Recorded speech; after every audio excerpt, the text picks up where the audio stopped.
Wala na ba kung sino gumawa? Hindi namin alam. Basta nakita na lang siya ni baby dun sa kwarto niya. Ikaw! Ikaw! Ikaw pumatay sa mama ko! Tatapatin na kita, baby. Ikaw yung nakitang may hawak kay Amanda nung namatay siya. Kaya malaki ang posibilidad na ikaw yung maging suspect. Hindi mo mamamatay tao. Hindi ko magagawa yun at saka wala akong motibo para patayin si Mama Amanda. May naisip kami. Isang posibleng anggulo. Revenge. Tingin mo, siya talaga gumawa nito? Hindi ko alam kung paniniwalaan ko siya o hindi. Simula nung napunta siya dyan sa mga lamadali, yung buong pagkatao niya, puro na lang kasinungalingan. Tingin mo, Bok, ganun kasama si baby. Papatay siya ng tao. Bakit ka nagpanggap na nawawalang kapatid ni Mrs. Diana Lamadali?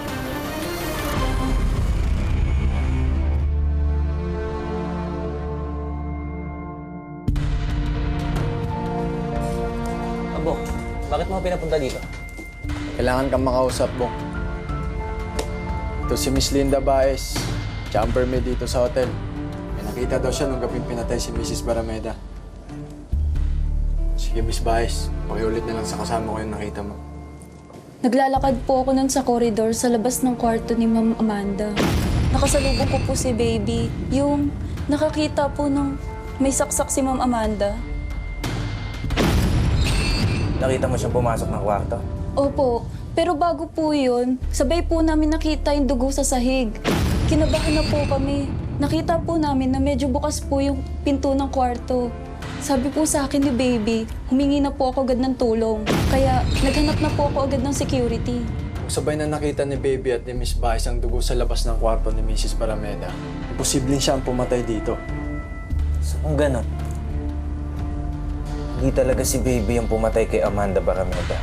Ang tanong ngayon, Bok, kung sinong pwedeng pumatay sa kanya?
Nakakaloto.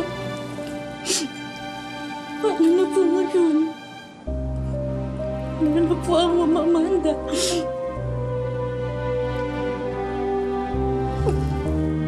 Kung hindi na pumilit ang mama na umuwi ng Pilipinas, sana buhay pa siya ngayon.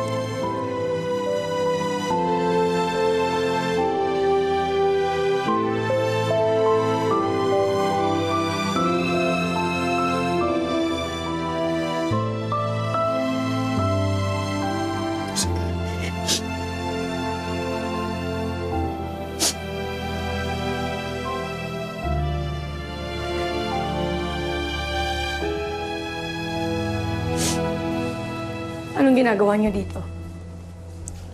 Tita Carlota, gusto lang namin makirapan. Hindi dahil mga apo kayo. May karapatan na kayo.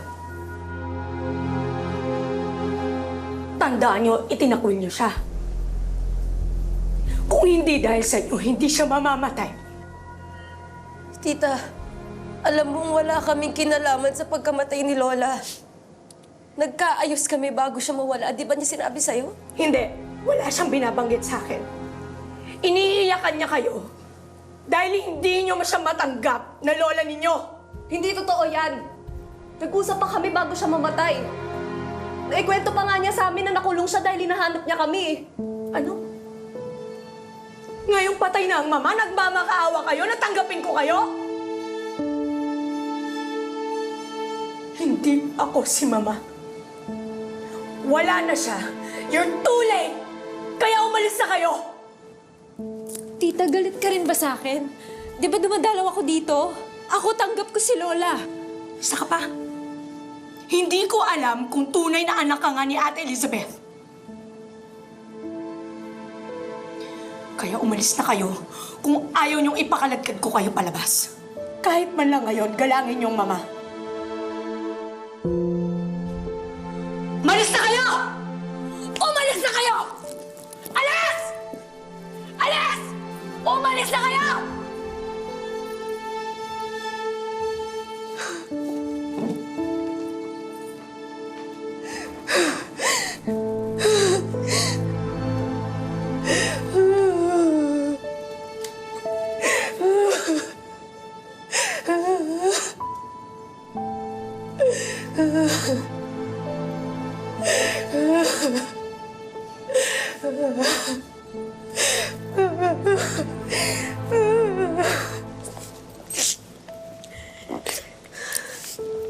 Hindi ko na siya pinahirapan.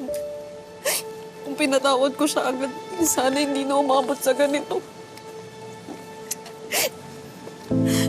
Noong una si Julius. Tapos ngayon naman si Lola Amanda. Beth, bakit lahat na malapit sa akin kinukuha? Huwag mo sabihin yan. Huwag. Bakit kung kailan okay na tayo ni Lola? Kung kailan finally may matatawag na tayong pamilya? Bakit ngayon siya kinuha? Beth, ano ba kasalanan ko? Wala. Wala kang kasalanan. Huwag mo sisihin ang sarili mo. Ang sisisihin lang dito yung pumatay kay Lola. Yun lang.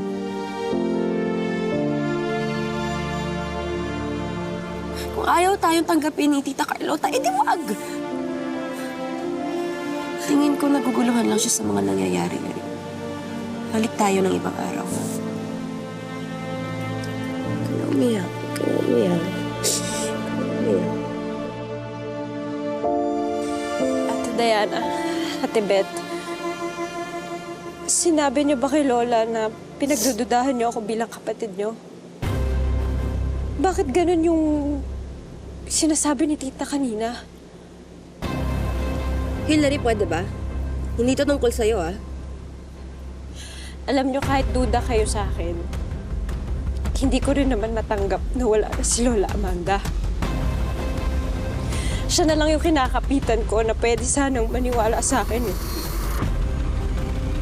Tapos ngayon, wala na siya. Nawalan ako ng kakampi sana sa akin.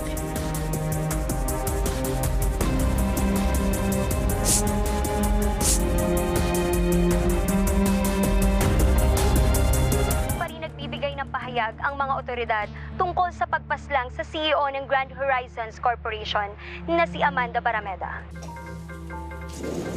Saan ka nang galing nung isang araw, Badong?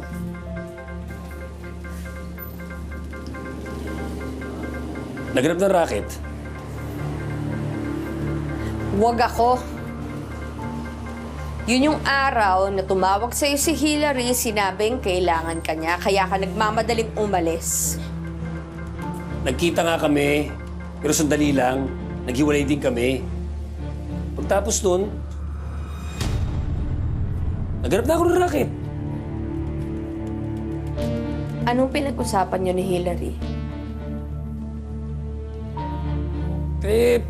Pinarelax ko lang. Kinakabahan kasi. Parang ayaw daw kasi maniwala ni Amanda na siya si Amy.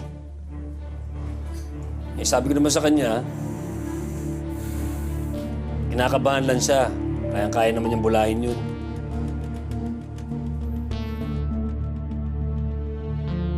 Bakit ba? Ang dami mong tanong. Ayan, oh.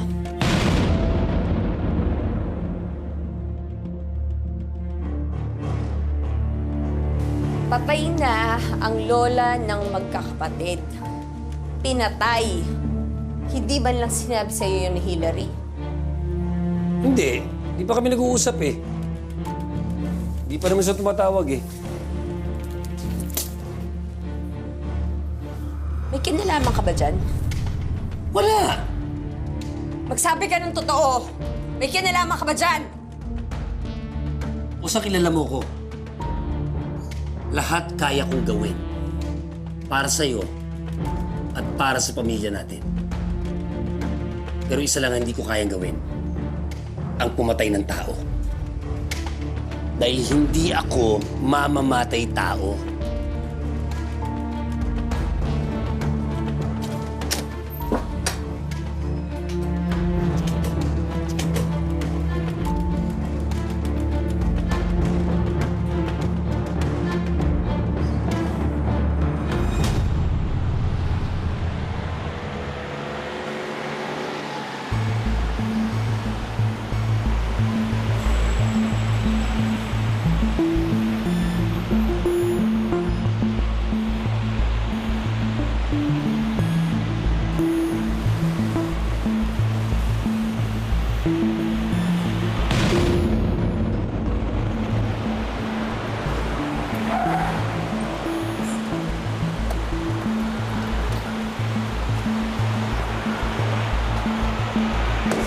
Sir Jonah, Pwede ka ba ulit namin maimbitahan sa presinto? wala pa rin kayo nakikitang ibang suspect, no?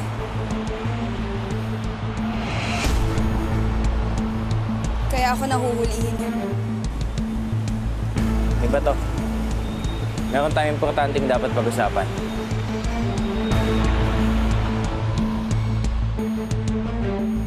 Bok.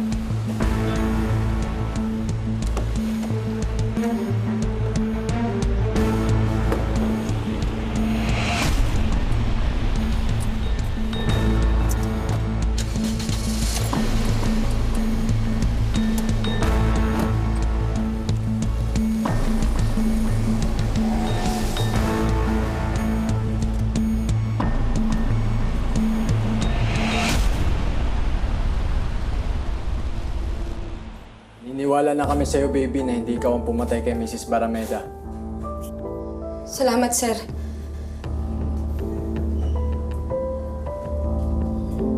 Pwede na ba akong umuwi? Sandali lang. May gusto lang kami linawin. Naalala ko yung sinabi mo sa akin bago ka pumunta dun sa hotel.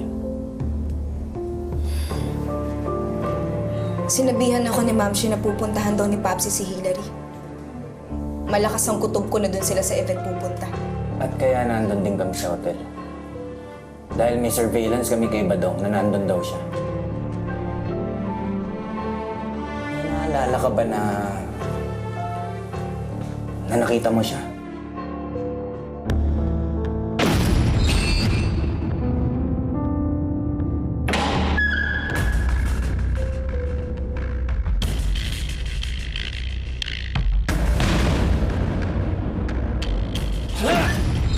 May naaalala ko. May pumukpok sa ulo ko. Kinulong ako sa kwarto ng janitor. Pero hindi ko nakita kung sino pumukpok sa akin.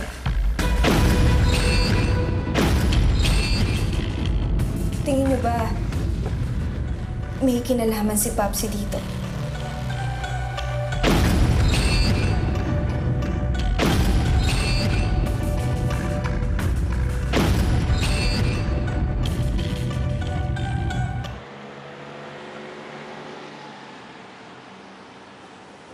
Salamat ho.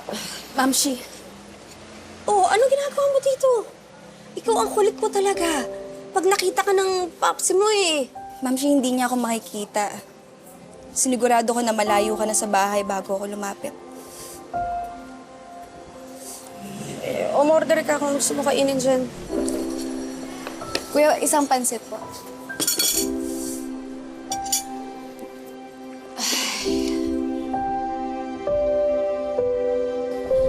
Nakchi, kung tungkol to sa mga pinagagagawa ng papsi mo, wala akong masusplok. Pasensya ka na. Ikaw naman, Mamsi. Siyempre, ikaw ang pinunta ko dito. Oo naman, no? Kang mag-alala. Titigilan ko na si Papsi.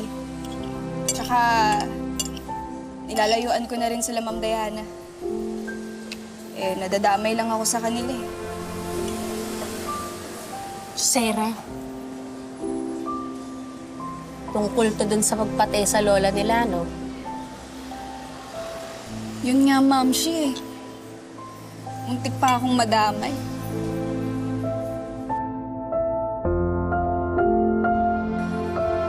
Baka naman ina-etchos-etchos mo na naman ako, ha? Alam mo, ikaw charotera ka eh. Mamaya, mag-aalala ka na naman sa kanila. Tapos yun, hindi mo papigilan yung sarili mo. Papakailaman mo kasi alam mo, baby, ikaw hindi ka na magbabago. Pakailamera ka talaga sa buhay na may buhay. Mamsi, hindi na nga talaga. Tsaka, wala naman ako napapala. Hindi pa nga ako mapagbintangan pumatay kay Ma'am Amanda. Hindi na talaga. Mabuti naman at natututo ka na at nadadala ka na. O ano nga palang pinunta mo talaga dito sa akin? Oo naman, Mamsi. Na-miss lang kita.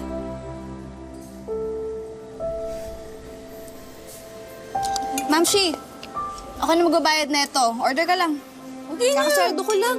Ako na to, sagot ko na to. Pag may gusto ka, sige pa. Mag-take out ka na din. Salamat.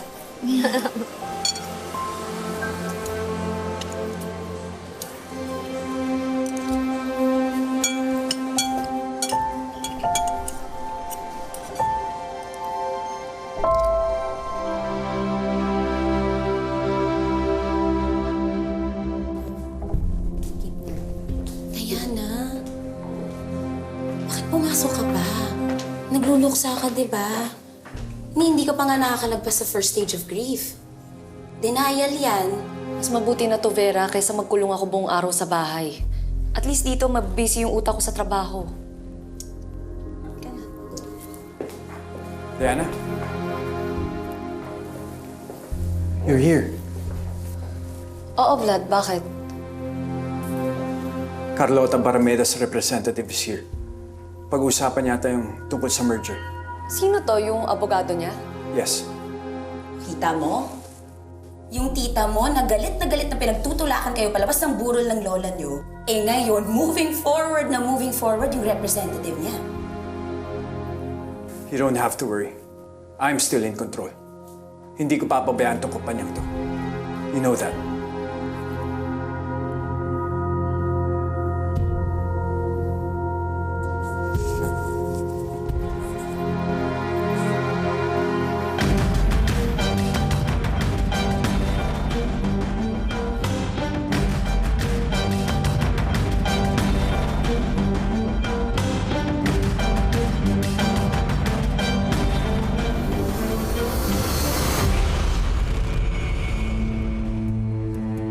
Beth? Bakit? Wala. Pero kung ako sa inyo, mag-iingit ako sa kanya. Sa dami ng taong na-interview ko ng reporter ko, alam ko ang kilos ng taong may tinatago o inosente.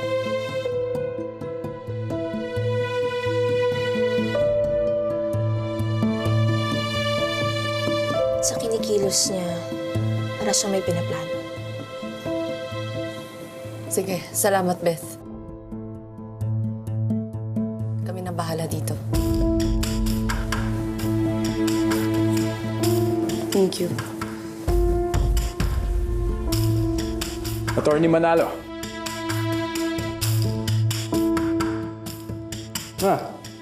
Mr. Lamadrid. Mrs. Lamadrid.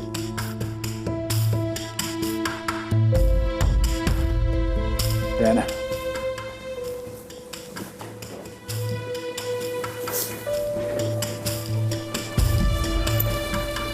So, attorney, what brings you here?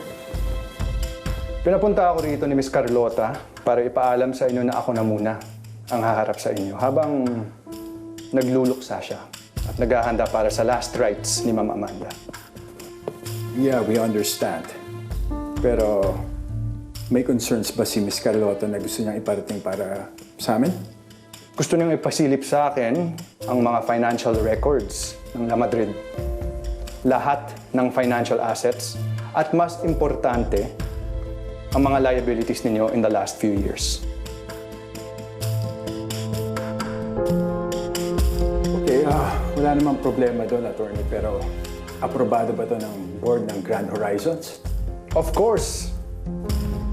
At may approval din mismo ni Carlota Barameda.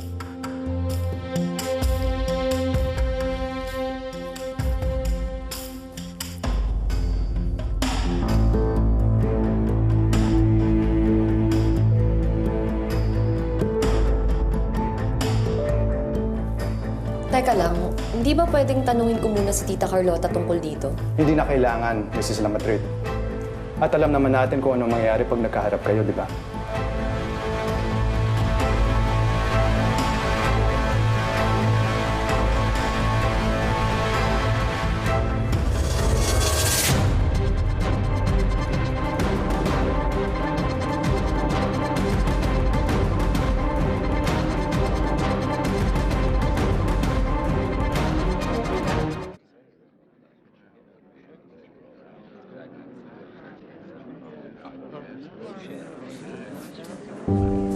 Anong sabi sa'yo ni Judge? Nakikiramay lang. Huwag kang pasisiguro. Huwag kang magtitiwala sa kanya. Nakausap ko anak niya sa La Madrid. Kailangan mag-ingat tayo kung gusto natin matupad ang plano natin. Oo. Ako lang ang pwede mong pagkatiwalaan. Rafi, please. Huwag dito.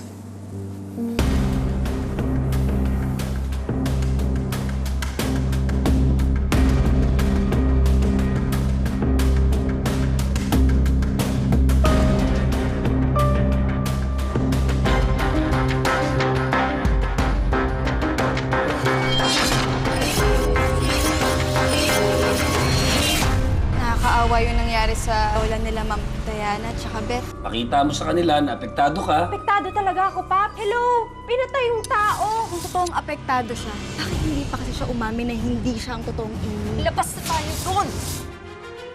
My condolences, Miss Barameda.